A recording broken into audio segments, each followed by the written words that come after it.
हाय class 7, कैसे हो आप लोग। तो हम आज आपको बताने जा रहे हैं टाइम एंड मोशन के बारे में। देखो बेटा, टाइम एंड मोशन जो एक चैप्टर है आपके बुक में, उसमें आपको टाइम के एंशिएंट टाइम से मेजर करने का मेथड और मॉडर्न टाइम में हम टाइम को कैसे मेजर करते हैं उसके बारे में पढ़ना, और फिर मोशन के बारे में। तो सबसे पहले हमें पढ़ना है टाइम। टाइम होता क्या है, एक्चुअल में टाइम है क्या। तो टाइम क्या है? The gap between two event. The gap between two event is called time. दो टाइम के बीच में जो गैप होता है, जो दो इवेंट के बीच में जो गैप होता है, उसको क्या कहते हैं? टाइम कहते हैं। और टाइम का जो ऐसा यूनिट है बेटा, वो क्या है? सेकेंड। अब देखो, उसको आपने क्या करा, मेजरमेंट ऑफ टाइम के अलग अलग यूनिट हो सकते हैं, बट जो सबसे स्टैंडर्ड यूनिट है वो क्या है? सेकेंड है। अब 60 सेकेंड के लिए क्या है? 1 minute. 60 minute is equal to 1 hour. 24 hours is equal to 1 day. 365 days is equal to 1 year. And 10 year is equal to 1 decade. And 10 decade is equal to 1 century. और 10 centuries is equal to 1 million. तो time के छोटे से लेके बड़े तक जो भी उसकी मेजरमेंट हम करते हैं उसके बारे में आपको लिखा है और बताया। अब देखिए, टाइम की जो बात है, तो टाइम किसको आपने क्या पढ़ा अभी? टाइम का definition, the gap between two event. नहीं, दो इवेंट के, तो इवेंट को मेजर करने के लिए सबसे पहले जो है वो सनडायल बनाया। क्या बनाया गया? सनडायल। अब ये सनडायल था क्या? तो सनडायल क्या था? तो एक सर्कुलर डिस्क था, उसके ऊपर क्या रखा गया था? एक कील लगा दिया गया था। और वो कील क्या, और वह जो है उसे जैसे जैसे शैडो बनती जाती, तो शैडो क्या होता है, अपने पोजीशन को चेंज करते उसके बेस पे टाइम को मेजर किया जाता था। तो क्या हुआ कि एक्चुअली हम यदि बात करें कि यह किस फैक्ट पे डिपेंड करता है, तो यह इस फैक्ट पे डिपेंड करता है कि the shadow of object change its position. The shadow of an object change its position its position and length with the position of sun. Change its position and length with the position of sun. अब इसके बाद क्या हुआ? और भी devices लिए गए, जैसे वाटर क्लॉक लिया गया। वाटर क्लॉक क्या था? तो उसमें एक वेसल्स के अंदर वाटर डाल दिया जाता था, और फिर उस वाटर से क्या किया जाता था? एक नीचे एक और बाउल रख के उसको कलेक्ट किया जाता था। उसको देखा था कितने पीरियड में वो पूरा क्या हो गया, निकल गया। फिर उसको बार बार उसमें वाटर डाल के फिर उसको मेजर किया जाता था, टाइम को मेजर किया जाता था। देखो बेटा, उसके बाद क्या था हमारे पास था सैंड क्लॉक। सैंड क्लॉक क्या होता था? उसमें भी ऐसे दो जो है वो बाउल कनेक्टेड होते हैं एक दूसरे से, और इसके अंदर क्या किया जाता था? तो सैंड डालना जाता था। इस सैंड को, इसमें होल होता था, जिस होल से क्या होता था? वह सैंड कंटिन्यूअस क्या होता था? इसके अंदर फॉल करता था, और उस फॉल किए हुए सैंड के पीरियड को नोट कर लिया जाता था। उसके बेस पे इसको बार बार के फिर क्या कहते हैं, इसके टाइम ड्यूरेशन को मेजर किया जाता था। तो ऐसे बहुत सारे जो थे टाइम के मेजरमेंट करने का मेथड था। ठीक है बेटा।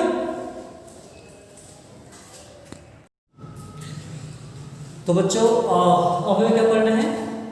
Periodic motion. ये पीरियोडिक मोशन क्या होता है?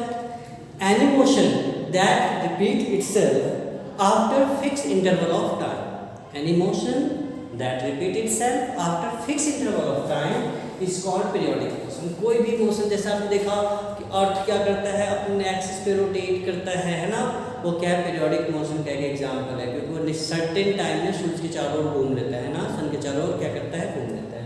तो ये क्या है?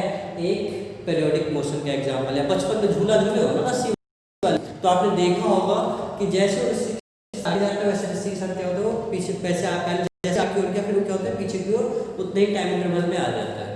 तो ये सब क्या है? पीरियोडिक मोशन के एग्जाम्पल है। तो पीरियोडिक मोशन का टाइम से क्या मतलब है? इसको सबसे पहले गैलीलियो लिखा कि भैया, यदि हम पेंडुलम का यूज करें तो टाइम को मोर एक्यूरेट बना सकते हैं। और by the help of pendulum सबसे पहले जो है वह गैलीलियो गैलीली ने टाइम को मेजर करने का एक थॉट हमें दिया। ठीक है बेटा। तो ये पेंडुलम है क्या? पेंडुलम क्या होता है? तो एक लॉन्ग स्ट्रिंग से जब हम बॉब को टांगते हैं और इसे फ्रीली मूव करने देते हैं, इसको क्या कहते हैं? पेंडुलम कहते हैं। अब इस पेंडुलम में क्या क्या चीजें हैं? यदि हम पेंडुलम की बात देखें तो सबसे पहले जो रस्सी लगी है, इसमें जो डोरी लगी है ना, ये इसे हम क्या कहते हैं? स्ट्रिंग कहते हैं। और इसके लेंथ को हम क्या कहते हैं? इफेक्टिव लेंथ कहते हैं। क्या कहते हैं बेटा? इफेक्टिव लेंथ कहते हैं। ठीक है। उसके बाद क्या है? ये बॉब है, ये वाला क्या है? बॉब है। और बॉब जब मूव करता है तो एक complete to and fro motion, मतलब यहाँ अपने मीन पोजीशन से एक complete to and fro motion क्या कहलाता है? ऑसिलेशन कहलाता है। क्या कहलाता है?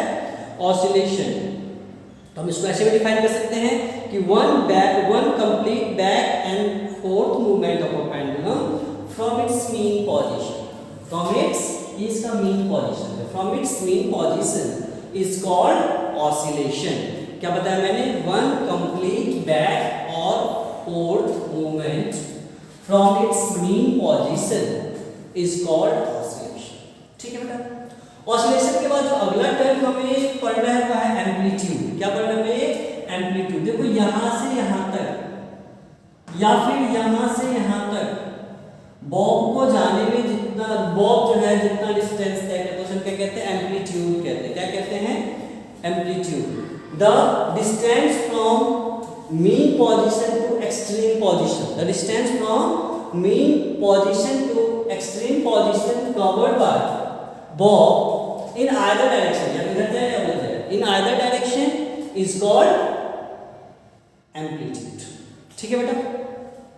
एम्पलीट्यूड के बाद हमें पढ़ना क्या है? फ्रीक्वेंसी। फ्रीक्वेंसी का मतलब क्या होता है? आवृत्ति, कितनी बार कोई चीज हो रहा है उसे क्या कहते हैं? फ्रीक्वेंसी कहते हैं। तो फ्रीक्वेंसी को डिफाइन क्या कह सकते हैं? The number of oscillation per unit of time. अब टाइम यूनिट क्या होती है? सेकेंड। तो number of oscillation per unit of time is called frequency. क्या है? फ्रीक्वेंसी। हम फ्रीक्वेंसी को ऐसे भी डिफाइन कर सकते हैं, the number of oscillation in 1 second is called oscillation, is called frequency. तो ये क्या हो गया? हमारे पास फ्रीक्वेंसी क्या होता है ये हमें पता चल गया। ठीक है। अब पढ़ना है time period. The time taken by a pendulum, the time taken by the pendulum to complete one oscillation. एक ऑसिलेशन को पूरा करने में जितना टाइम लगता है उसे हम क्या कहते हैं? टाइम पीरियड कहते हैं। कोई प्रॉब्लम? देखो बेटा, प्रॉब्लम हो तो पूछा करो। अब क्या है कि पेंडुलम के टाइम पीरियड किन बातों पर डिपेंड करता है? यदि बात करें पेंडुलम के टाइम पीरियड की तो हम देखते हैं कि यह एम्पलीट्यूड पे डिपेंड नहीं करता। Time period does not depend on amplitude. फिर time period does not depend on mass of the bob. Bob कितना भारी होगा इसका टाइम पीरियड से कोई लेना देना नहीं है, इसके एम्पलीट्यूड से कोई लेना देना नहीं है। बट यह लेंथ ऑफ स्ट्रिंग पे डिपेंड करता है। ये स्ट्रिंग की जितनी लेंथ है जिसको हम इफेक्टिव लेंथ कहते हैं, जितना बड़ा होगा जितना छोटा होगा वो क्या होगा? टाइम पीरियड क्या होगा? उतना ही बड़ा या छोटा होगा। तो इस पर ये क्या करता है? डिपेंड करता है। अब बेटा इस बारे में क्या पढ़ना है? मोशन के बारे में पढ़ना है। इस बारे में पढ़ना है मोशन के बारे में।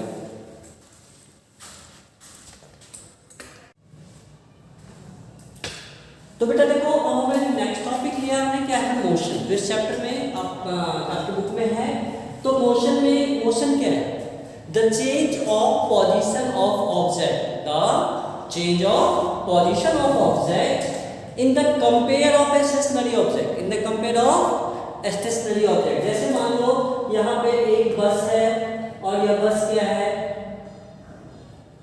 ये एक बस है और एक पोल के पास खड़ी है, इलेक्ट्रिक पोल के पास खड़ी है। अब यह मोशन में है नहीं, क्योंकि यह ऐसे ही अपनी पोजीशन पे है। अब क्या हो गया कि यह बस जो है वो मूव करते करते करते करते यहाँ पे आ गया। इसके कंपैरिजन इसके पोजीशन में चेंजिंग आई, इसी को हम क्या कहते हैं? मोशन कहते हैं। The change in position in respect of any stationary object. Stationary मतलब जो स्थिर है, जो चल नहीं रहा, उसके वो तो चलता है, उसके कंपेयर में क्या है? बस मोशन है। अब ये मोशन क्या है? दो टाइप के हैं, स्लो मोशन और फास्ट मोशन। स्लो मोशन क्या होता है कि व्हेन स्लो मोशन को डिफाइन करें तो क्या कैसे करेंगे कि if an object cover a given distance, when an object cover a given distance in shorter interval time it is called slow motion, it is called fast motion, sorry बेटा, it is called fast motion. देखो बेटा हम किस बारे में पढ़ रहे हैं, मोशन के बारे में। मोशन क्या है कि when any object change its position into that in the respect of any stationary object, जब कोई स्टेशनरी ऑब्जेक्ट के साथ कंपैरिजन में क्या करता है, अपने पोजीशन को चेंज करे। से बस यहाँ पे खड़ी है, मोशन में नहीं है, अब क्या हुआ, बस ने चलना शुरू किया और यहाँ से चलते चलते यहाँ पे पहुँच गई, तो क्या होगा, यह मोशन है, क्योंकि इसके रिस्पेक्ट में इसके पोजीशन के आगे चेंजिंग आ गई। ये पोल है, पोल के सामने बस है, पोल तो खड़ा है और ये इसने क्या करा, अपने पोजीशन को चेंज किया। तो ये दो टाइप होते हैं, slow motion and fast motion. तो स्लो मोशन क्या होता है, when distance covered by when a distance covered by a body in larger period of time it is called slow motion। मान लो कि यहाँ पे एक ऑब्जेक्ट है, यहाँ एक ऑब्जेक्ट है और इसे यहाँ तक आने में क्या होता है, ज़्यादा समय लगता है, तो इसमें क्या स्लो चल रही है ना। और फास्ट मोशन क्या है कि when any object travel a given distance in a shorter period of time, जब वो कम टाइम में क्या करेगा, ट्रैवल करेगा, तो क्या हो जाएगा, फास्ट मोशन हो जाएगा। तो मोशन के बाद हमें अगला टॉपिक जो पढ़ना है, या मोशन किस पे डिपेंड करता है, तो जो इस व्हीकल की क्या है, स्पीड है। तो हमें स्पीड समझना होगा। ये स्पीड क्या होता है, the distance travel by a body in per unit of time. Time unit मैंने बताया था अभी सेकंड होता है, तो एक सेकंड में कोई ऑब्जेक्ट जितने डिस्टेंस को तय करता है उसको हम क्या कहते हैं, स्पीड कहते हैं। तो फिर से बताओ, the distance travel by a body per unit of time is called speed. और इसको हम देखो, हमने क्या कहा, डिस्टेंस, स्पीड की लिए distance upon time, the distance travel by body per unit of time. ये हमारे पास क्या होगा, इसका फॉर्मूला।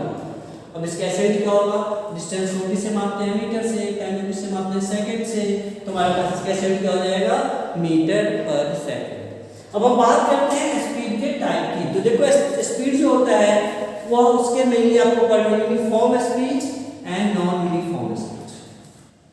देखो नाम में लिखा है यूनिफॉर्म स्पीड। यूनिफॉर्म स्पीड का मतलब क्या होता है कि when any object travel equal distance in equal interval of time, when any object travel equal distance in equal interval of time it is called in uniform speed.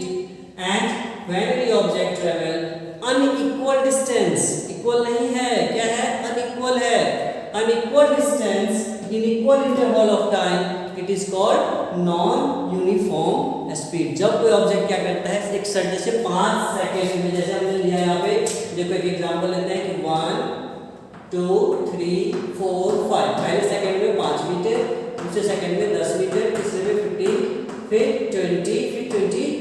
तो हमने क्या देखा है, 5 का गैप सब में आ रहा है, तो ये क्या यूनिफॉर्म स्पीड में है, क्योंकि हर एक टाइम इंटरवल में वो क्या करता है, 5 मीटर की दूरी को क्या करता है, डिस्टेंस को कवर करता है। अब यहाँ पे यदि हम 25 करते हैं तो क्या होगा, ये नॉन यूनिफॉर्म हो जाएगा, क्योंकि यहाँ 5 का और यहाँ कितने का है, 15 का डिफरेंस है, तो ये क्या हो जाएगा, नॉन यूनिफॉर्म मोशन।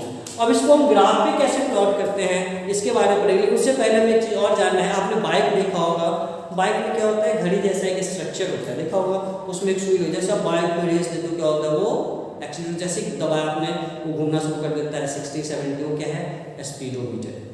तो स्पीडोमीटर क्या है, the device that measure speed of vehicle, the device that measure speed of vehicle is called speedometer, and the device that measure distance travelled by vehicle is called odometer. उसे हम क्या कहते हैं, odometer. ठीक है बेटा, समझ गए, स्पीडोमीटर, ओडोमीटर, ये टर्म याद रखने, एग्जाम में अक्सर पूछते हैं। ठीक है, तो क्या हो गया, स्पीडोमीटर एंड ओडोमीटर। अब हमें क्या करना है, देखना है इसी ग्राफिकल रिप्रेजेंटेशन हम कैसे कर सकते हैं। ठीक है बेटा, तो देखो बेटा, अब मैंने कहा कि हमें क्या पढ़ना है, डिस्टेंस टाइम ग्राफ। क्या पढ़ना है हमें, डिस्टेंस टाइम ग्राफ पढ़ना है। अब देखिए डिस्टेंस टाइम ग्राफ को पढ़ने के लिए सबसे पहले मैंने देखना है चार्ट बनाया है, जिसमें एक तरफ यहाँ क्या है, टाइम है, और 2 व्हीकल है, vehicle first and vehicle second.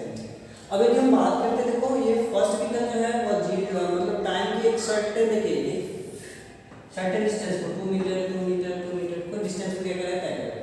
तो इसका ग्राफ कैसे बनाएगा, सबसे क्या करेंगे, 0 के सामने में क्या लेना है, 0, फिर क्या लेना है 1 के ठीक फ्रंट में क्या लेना है हमें 2, 2 के ठीक फ्रंट में क्या लेना है 4 और 3, 3 के सामने क्या लेना है 6 और 4 के सामने क्या लेना है 8। और हम देखते हैं कि यह क्या होता है, स्ट्रेट लाइन बन रहा है। क्या बन रहा है, स्ट्रेट लाइन बन रहा है। तो जब भी जो है कोई भी चीज यूनिफॉर्म मोशन में होती है तो उसका जो ग्राफ होता है बेटा वो क्या होता है, वैसे एक स्ट्रेट लाइन होती है। और आपको यह याद रखना है कि डिस्टेंस टाइम ग्राफ जब भी हम बनाते हैं तो टाइम को बनाते हैं हॉरिजॉन्टल साइड में और डिस्टेंस बनाते हैं वर्टिकल साइड में। अब हम दूसरे का बनाते हैं, देखो पहले तो जीरो मतलब जीरो के साथ तो जीरो ही है, फिर हमने क्या लिखा यहाँ पे कि वो फर्स्ट सेकंड में 4 मीटर की डिस्टेंस को कवर करती है। फिर क्या लिखा सेकंड 2 सेकंड में वो क्या करता है 8 मीटर की डिस्टेंस को कवर करता है, तो 2 के सामने 8।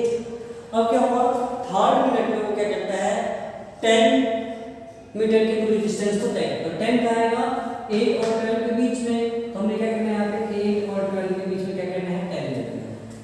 फिर क्या होगा, वो 4 सेकंड में 16 मीटर तक जाता है, तो 16 4 के सामने 16 कहाँ पे है, यहाँ पे है। अब इसका ग्राफ बना कर देखिए, ये रहा, ये आया, फिर ये यहाँ पे टेढ़ा हो गया, फिर ये यहाँ पे टेढ़ा हो गया। तो डिस्टेंस टाइम ग्राफ जो है वो क्या होगा, एक स्ट्रेट लाइन तब बनेगा जब वो क्या होगा यूनिफॉर्म मोशन में होगा, और स्ट्रेट लाइन नहीं बनेगा जब ये क्या होगा नॉन यूनिफॉर्म मोशन में होगा। तो ये जो बातें हैं वो आपको क्या करना है, इन सारी बातों का आपने ध्यान रखना है, और जो भी प्रॉब्लम आए चैप्टर में वो क्या करना है हमें याद रखना है, ठीक है, और हमें पूछना है, ठीक है।